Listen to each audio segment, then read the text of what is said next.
غربت افلاس کے مارے لوگ تھے جن کو صرف ایک وقت کا کھانا نصیب ہوتا تھا، اور مفت آٹے کا اعلان سن کر تمام لوگ چودھری کی حویلی کی طرف بھاگ کھڑے ہوئے تھے، مگر وہ حیران تھے کہ دروازہ اندر سے بند تھا اور گھر کے اندر مسلسل میوزک چل رہا تھا۔ باپ کے لیے خود وہاں تک چلے جانا ممکن نہیں تھا۔ اس نے اپنی سب سے چھوٹی بیٹی کو پیچھے بھیجا تو اس کی بیٹی کو وہاں کھلونا دے کر بٹھا لیا گیا، اور وہ کھلونے کے ساتھ کھیلتی رہی۔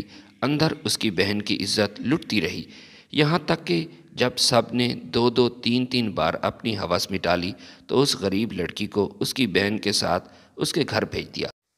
اس کے گھر پہنچتے ساتھ ہی اس کی والدہ بھی پہنچ گئی۔ اس نے گھر پہنچتے ہی اپنی ساری کہانی اپنے والدین کو سنا دی۔ گھر میں کوہرام مچ گیا، بات سارے گاؤں میں پھیل گئی۔ سب لوگوں کی ہمدردی تو اس غریب بچی کے ساتھ تھی، مگر سب لوگ کھڑے اس وڈیرے کے بیٹے کے ساتھ تھے۔ اس وقت میرے گاؤں کے لوگوں کا کردار ٹھیک کوفی لوگوں جیسا ہی تھا، جن کے دل تو اس بات کی گواہی دے رہے تھے کہ حضرت حسین حق پر ہیں، لیکن ان کی تلواریں یزید کے ساتھ تھیں۔ بالکل ویسے ہی سب کو پتہ تھا کہ اس غریب کی بچی کے ساتھ ظلم ہوا ہے، لیکن سب لوگ وڈیرے کے بیٹے کے ساتھ تھے۔ مجھ جیسے چند نوجوان لوگوں نے غریب بچی کے لیے انصاف کی جنگ لڑنے کا فیصلہ کیا، لیکن جلد ہم کو بھی ڈرایا دھمکایا گیا اور بٹھایا گیا۔ ہم میں سے 3 لڑکے پھر بھی کھڑے رہے، جن میں سے ایک میں بھی تھا، لیکن اب ہماری بجائے انہوں نے اس غریب فیملی کو ڈرانا دھمکانا شروع کیا، اور کچھ لے دے کر کچھ پیسے قانون کے رکھوالوں کو کھلا کر کیس کو رفع دفع کروایا۔ یہاں تک کہ پورا زور لگانے کے باوجود ہم لوگ فقط FIR درج نہ کروا سکے۔ ہم لوگوں نے لڑکی کے باپ سے شکوہ کیا کہ ہم نے تمہارے لیے دشمنی مول لی، تم نے یہ سب کیوں کیا؟ تو اس نے ہمیں جواب دیا کہ تم لوگ حقیقت سے ناواقف ہو، جب تم لوگ باپ بن جاؤ گے اور غریب ہوگے تب سمجھ آئے گی۔ اس کے جواب کے بعد نہ تو ہم میں مزید کوئی سوال پوچھنے کی ہمت رہی، نہ ہی شاید جواب دینا چاہتا تھا، اس لیے وہ اپنے راستے پر چل دیا اور ہم اپنے آپ کو روک نہ سکے۔ اس کی اتنی بھرائی ہوئی تھی کہ میرا دل کر رہا تھا کہ اس کے آنسو بہتے جا رہے۔ خیر، اس حادثے کے بعد میں نے نہ تو کبھی عمیرہ عثمان کو دیکھا، نہ ہی زیادہ اس کے متعلق گریدا، کیونکہ میں نہیں چاہتا تھا میری وجہ سے ایک بار پھر اس کے پیچھے کوئی بدنامی لگے۔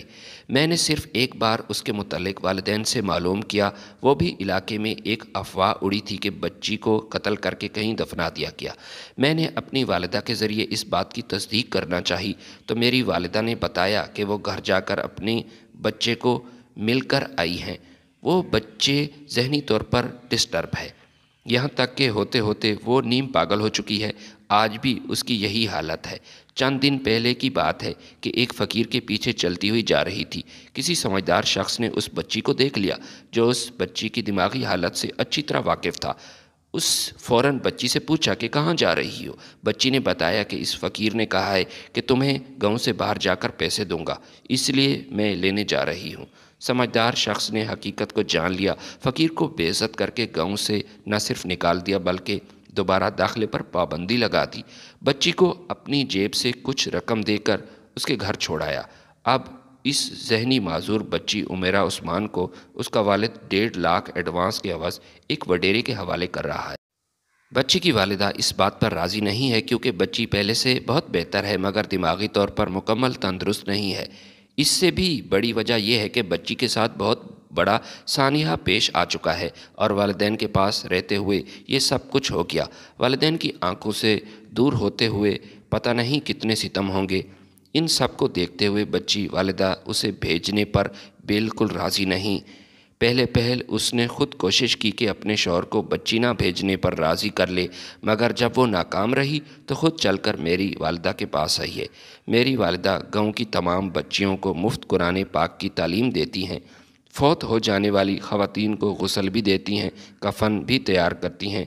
اگر کسی غریب کے پاس کفن کے پیسے نہ ہوں اور میری والدہ کی استطاعت ہو تو وہ اپنی جیب سے کفن دفن کا انتظام کروا دیتی ہیں۔ اس کام کے لیے میرے قائرین کرام بھی بہت تعاون کرتے ہیں۔ الحمدللہ 5 وقت نمازی ہونے اور اس دوسرے فلاحی کاموں کی وجہ سے گاؤں بلکہ علاقے کے اکثر گھر ان کا احترام کرتے ہیں۔ اسی وجہ سے عمیرہ عثمان کی والدہ کی بات جب اس کے شوہر نے نہ مانی تو وہ اپنا دکھڑا لے کر میری والدہ کے پاس پہنچی۔ اس کی بات سن کر اس کے دکھ کو سمجھتے ہوئے میری والدہ خود بھی رو پڑی۔ گھر میں داخل ہوئی تو اپنی ماں کے بہتے آنسو دیکھ کر اپنی آنکھوں کو نم ہونے سے نہ روک سکا، اور جب بات سنی تو خود بھی رو پڑا۔ والدہ صاحبہ کے حکم کے مطابق جب میں نے عمیرہ عثمان کے والد کو سمجھانے کے لیے بلایا اور پوچھا کہ وہ اپنی بیٹی پر بیتے ظلم بھول گیا جو دوبارہ یہ ظلم کر رہا ہے، میری بات سن کر عمیرہ عثمان کا والد جواب دینے ہی والا تھا کہ اس کے آنسو بہنے لگے۔ میں نے اسے گلے لگا کر تسلی دی۔ اس نے روتے ہوئے بتایا کہ وہ اپنی بچی کا ماضی نہیں بھول پایا، مگر اب اس کے پاس کرنے کو اور کوئی کام نہیں، مزدوری ملتی نہیں، اس لیے بیٹی کو وڈیرے کے گھر کام کے لیے بھیج کر 1.5 لاکھ ایڈوانس لینا چاہتا ہوں۔ ان پیسوں سے گنے کے جوس والی ریڑھی خریدوں گا اور اس پر گنے کا جوس فروخت کر کے رزق کماؤں گا۔ بچی 2 سال تک کام کر کے قرض اتار دے گی تو پھر اس کی شادی کروا دوں گا۔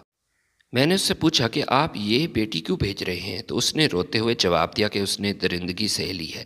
مجھے پتا میری بچی میرے پاس محفوظ نہیں تو مجھ سے دور کیسے محفوظ ہوگی، مگر میں مجبور ہوں اس لیے اسے بھیج رہا ہوں۔ اگر دوسری کو بھیجا تو خدا نخواستہ وہ اسے بھی پاگل کر دیں گے۔ عمیر کا والد اپنی بات مکمل کر کے ایک بار پھر رونے لگا۔ میں نے اسے تسلی دی اور اسے 1 ہفتے کا وقت مانگا کہ 1 ہفتے تک بچی کے عوض پیسے نہ لے، میں کوشش کر کے تمہیں گنے کے جوس والی ریڑھی لگوا دیتا ہوں۔ اس نے مجھ سے وعدہ کیا اور چلا گیا۔ اب میں عمیرہ کے والد سے وعدہ تو لے چکا تھا، لیکن میرے پاس پیسے نہیں تھے۔ میں اپنی بیوی کے پاس آیا اور اس سے کہا کہ مجھے تمہاری مدد کی ضرورت ہے۔ میں تمہارے زیورات گروی رکھ کر قرض لینا چاہ رہا ہوں، ایک ایسے شخص کے لیے قرض جو کہ بہت مجبور ہے، اور مجھے امید ہے کہ اس معاملے میں تم میرا ساتھ دو گی۔ جب میں نے بیوی کو ساری کہانی بتائی تو اس نے میرا ساتھ دینے کا فیصلہ کیا اور اپنے زیورات میرے حوالے کیے۔ میں نے ان زیورات کو گروی رکھ کر قرض لیا اور عمیرہ کے والد کے لیے ایک جوس کی ریڑھی کا بندوبست کیا۔ گنے کے جوس کی ریڑھی کو دیکھ کر عمیرہ کے والد کی آنکھوں میں جو چمک میں نے محسوس کی وہ میں الفاظ میں بیان نہیں کر سکتا۔ عمیرہ کے والد نے میرا شکریہ ادا کیا، لیکن میں نے ان سے کہا کہ میں آپ پر کوئی احسان نہیں کر رہا، بس آپ یہ سمجھ لیں کہ ایک بیٹے نے اپنا فرض ادا کیا۔ عمیرہ کے والد نے مجھے گلے سے لگایا، لیکن یہ بات میں دل میں جانتا تھا کہ ابھی بیٹا ہونے کا صحیح حق ادا نہیں ہوا، کیونکہ ابھی میں نے اپنی مظلوم بہن کا بدلہ لینا تھا۔ چودھری کا بیٹا انور ہر وقت میری آنکھوں کے سامنے تھا۔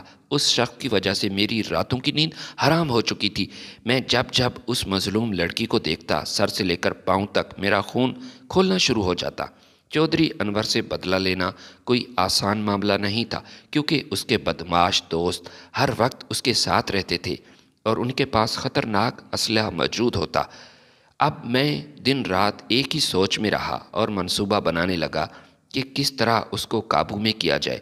کافی وقت سوچنے کے بعد میں اس نتیجے پر پہنچا کہ چودھری انور کو کسی لڑکی کے ذریعے ہی قابو میں لایا جا سکتا ہے، کیونکہ وہ اور اس کے دوست ان کی ساری زندگی عورتوں کے ساتھ بدکاری میں گزری تھی۔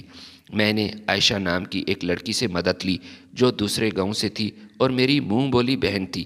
میں نے عائشہ سے کہا کہ کسی طرح تم انور کو اپنے پیار کے جال میں پھنساؤ۔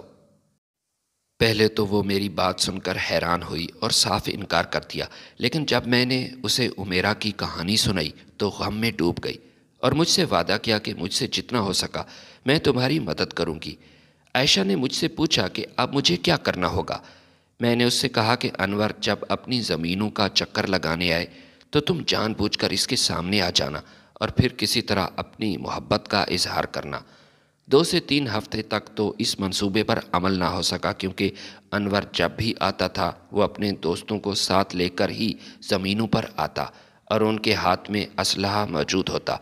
ان حالات کو دیکھتے ہوئے میں عائشہ کو ان جانوروں کے سامنے نہیں لا سکتا تھا، کیونکہ اس کی عزت کو بھی خطرہ تھا۔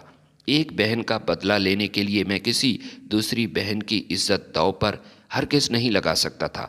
میں نے عائشہ سے کہا کہ تم صبر سے کام لو، کبھی نہ کبھی تنہا ضرور زمینوں کی طرف آئے گا۔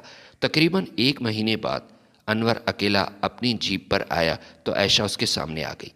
عائشہ نے اپنی محبت کا اظہار کیا تو انور دل ہی دل میں بہت خوش ہوا۔ عائشہ نے اسے اپنا نمبر دیا اور اسی طرح فون پر باتوں کا نیا سلسلہ جاری رہا، اور انور پوری طرح عائشہ کی محبت میں گرفتار ہو چکا تھا۔ وہ بار بار عائشہ سے یہی کہہ رہا تھا کہ میں تجھ سے اکیلے میں ملنا چاہتا ہوں، مگر عائشہ نے صاف الفاظ میں کہہ دیا تھا کہ مجھے تمہارے دوستوں سے بہت خوف آتا ہے۔ اگر تم مجھ سے ملنا چاہتے ہو تو بغیر اسلحے کے اور اپنے دوستوں کے بغیر میرے پاس آنا۔ عائشہ نے ویڈیو کال کے ذریعے اس بات کی پوری طرح تصدیق کی کہ انور اکیلا اس سے ملنے کے لیے آ رہا ہے اور اس کے پاس کوئی ہتھیار وغیرہ موجود نہیں۔ رات 10 بجے عائشہ نے اسے پرانے کھنڈرات کے پیچھے بلایا تھا۔ انور نے چہل قدمی کے بہانے رات کو چلنا شروع کیا۔ 20 سے 25 منٹ پیدل چلنے کے بعد وہ کھنڈرات میں جا پہنچا۔ وہ یہ دیکھ کر بہت خوش ہوا کہ عائشہ وہاں کھڑی تھی، اس کا انتظار کر رہی ہے، مگر عائشہ کے پیچھے جب میں اس کے سامنے آیا تو اس کے چہرے کا رنگ بدل گیا۔ یہ انور کی زندگی کی آخری رات تھی۔ میں نے پورے کا پورا پسٹل اس پر خالی کیا، عائشہ کو اس کے گھر چھوڑا، پھر خود اس علاقے سے فرار ہو گیا۔ مجھے اس گاؤں سے فرار ہوئے 2 ماہ گزر چکے ہیں، مگر ابھی تک پولیس یہ جاننے میں ناکام ہوئی کہ انور کو کس نے مارا تھا۔ میں اس لحاظ سے بہت پرسکون تھا کہ پولیس کا شک عائشہ پر نہ کیا اور اس کو کسی قسم کی پریشانی کا سامنا نہ کرنا پڑا۔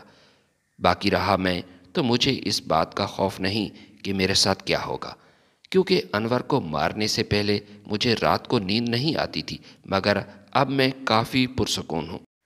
ایک ایسے شخص کو ٹھکانے لگا چکا ہوں جو کئی غریب عورتوں کی زندگی برباد کر چکا تھا۔